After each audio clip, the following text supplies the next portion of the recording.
Hi hello అందరికి నమస్తే. ఒక చెట్టును కొట్టేయాలంటే ఆ చెట్టుకున్నటువంటి కొమ్మలను చిన్న చిన్నగా తీసేసుకుంటూ వెళ్ళాలి. సో ఆ రకమైన పాలసీని ఇక్కడ కూటమి ప్రభుత్వం వ్యవహరిస్తోంది. మిథున్ రెడ్డి, తర్వాత పెద్దిరెడ్డి, తర్వాత జగన్మోహన్ రెడ్డి, ఇట్లా 1 by 1 ఎవరైతే పార్టీలో బలంగా ఉన్నారో ఆ బలాలన్నింటిని తగ్గించుకుంటూ రావాలని చెప్పి ఒక ఉద్దేశంతో అనేక కేసులు పెడతా ఉన్నారు. నిజంగా కనుక వాళ్ళు తప్పు చేసి ఉంటే న్యాయస్థానం రుజువు అయితే వాళ్ళు అరెస్ట్ కాక తప్పదు, శిక్ష అనుభవించక తప్పదు. అయితే ప్రభుత్వమే నడిపినటువంటి మద్యం పాలసీకి సంబంధించి మరి అందులో ఈ మిథున్ రెడ్డి పేరైతే లేదు, కానీ ఆయన అరెస్ట్ చేయాలి, రేపు మాపు అరెస్ట్ అవుతారు, మద్యం కేసులో ఊతలు లెక్క పెట్టాల్సిందే అని చెప్పి పదే పదే వాళ్ళ మీడియా, ఆ పార్టీ నాయకులు వీళ్ళందరూ కూడా పదే పదే చెప్తూ వచ్చారు, అరెస్ట్ చేయక తప్పదు అని చెప్పి. సో ఈ క్రమంలో తనను అరెస్ట్ చేస్తారని చెప్పి హైకోర్టును ఆశ్రయించడం జరిగింది. హైకోర్టు మన ఏప్రిల్ 3 వరకు టైం ఇచ్చింది, ముందస్తు అరెస్ట్ చేయకండి అని చెప్పి ఆయనకు టైం ఇచ్చింది. బెయిల్ ఇవ్వలేదు కానీ టైం ఇచ్చింది. అయితే ఈలోపైన ఏదైతే పార్లమెంట్లో సమావేశాలు జరుగుతున్నటువంటి క్రమంలో అక్కడికి వెళ్ళడం జరిగింది ఎవరు, మిథున్ రెడ్డి. వెళ్ళిన తర్వాత ఈ టైం కూడా అయిపోయిన తర్వాత సిఐడి హడావిడిగా మరి ఢిల్లీ చేరుకుంది. ఢిల్లీ చేరుకోగానే ఇక మిథున్ రెడ్డి అరెస్ట్, ఏ క్షణంలోనైనా మిథున్ రెడ్డి అరెస్ట్ కావచ్చు. గజ గజ వణుకుపోతున్నటువంటి మిథున్ రెడ్డి, పెద్దిరెడ్డి, జగన్మోహన్ రెడ్డి ఎక్కడ ఆయన అరెస్ట్ చేస్తే తనకు ఇబ్బంది కలుగుతుందనే ఉద్దేశంతో జగన్ రెడ్డి వణికిపోతున్నాడని చెప్పి కూడా మనం డిబేట్లు చూసాం. సరే అక్కడికి వెళ్ళారు, ఢిల్లీ సిఐడి అధికారులు అక్కడికి వెళ్ళి అరెస్ట్ చేయబోతున్నారు అని చెప్పి. అదేవిధంగా మిథున్ రెడ్డి ఇంటి చుట్టుపక్కలంతా కూడా సివిల్ డ్రెస్లో ఉన్నారు. సివిల్ డ్రెస్లో ఆయనను అంతా అబ్జర్వ్ చేస్తూ ఉన్నారు, ఎటు తిరుగుతున్నారు, ఎవరు వస్తున్నారు, ఎక్కడ పోతున్నారు అని చెప్పి ఏ క్షణానైనా ఆయన అదుపులోకి తీసుకోవచ్చని పెద్ద ఎత్తున వార్తా కథనాలు ప్రచారం చేశారు. వాళ్ళ పత్రికలు కూడా అదే రకంగా వచ్చాయి.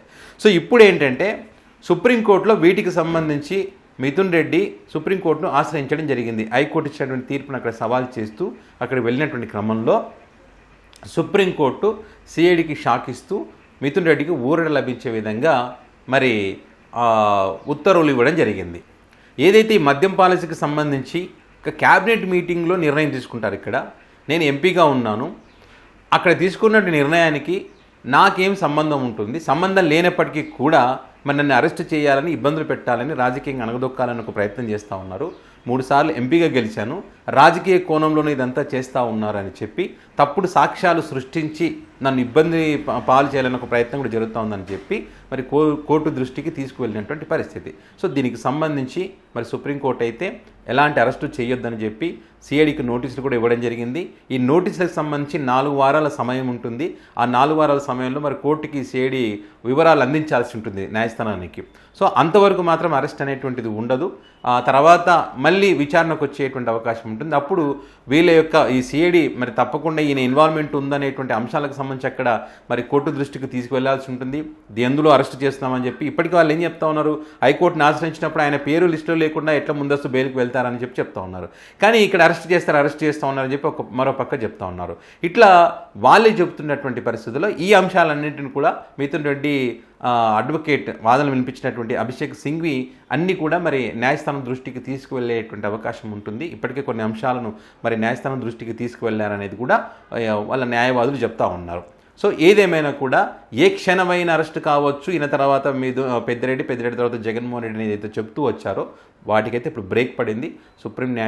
సుప్రీంకోర్టు అయితే సిఐడికి షాక్ ఇచ్చింది. అరెస్ట్ చేయాలని ఢిల్లీ వెళ్ళినటువంటి సిఐడి ఉట్టి చేతులతో తిరిగి వచ్చేటువంటి పరిస్థితి ఉంది. మరి ఈ క్రమంలో వాళ్ళ మీడియా కానీ, వాళ్ళ పత్రికలు కానీ, వాళ్ళు ఏదైతే నిన్నటిదాకా ఏదో విపరీతమైనటువంటి ప్రచారం చేశారో, విపరీతమైన పెద్ద డిబేట్లు పెట్టారో, ఇక అరెస్ట్ ఉంటుంది తప్పదని ఏదైతే చెప్పారో మరి వాళ్ళందరూ కూడా చల్లబడ్డటువంటి పరిస్థితి. మరి ఇప్పుడు ఏం చెప్తారో వాళ్ళ మీడియాలో కూర్చొని సుప్రీంకోర్టు ఇచ్చినటువంటి తీర్పునే తప్పుపెట్టేటువంటి అవకాశం కూడా ఉంటుంది వాళ్ళు. ఎందుకంటే వాళ్ళకి అనుకూలంగా వస్తే న్యాయస్థానాలు అద్భుతం అంటారు, అనుకూలంగా రాకపోతే న్యాయస్థానాలు తప్పుపడతారు.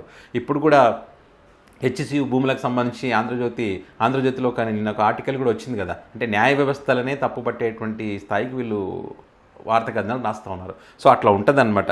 సో ఏదేమైనా కూడా మిథున్ రెడ్డికి భారీ ఊరట అని చెప్పొచ్చు, సిఐడికి ఇది ఒక షాక్ అని చెప్పొచ్చు. వీళ్ళకన్నా సిఐడి కన్నా మిథున్ రెడ్డిని అరెస్ట్ చేస్తారని చెప్పి ఒకటే వార్తా కథనాలు విశ్లేషణ చేసినటువంటి వాళ్ళకు ఇది పెద్ద షాక్ అని చెప్పొచ్చు.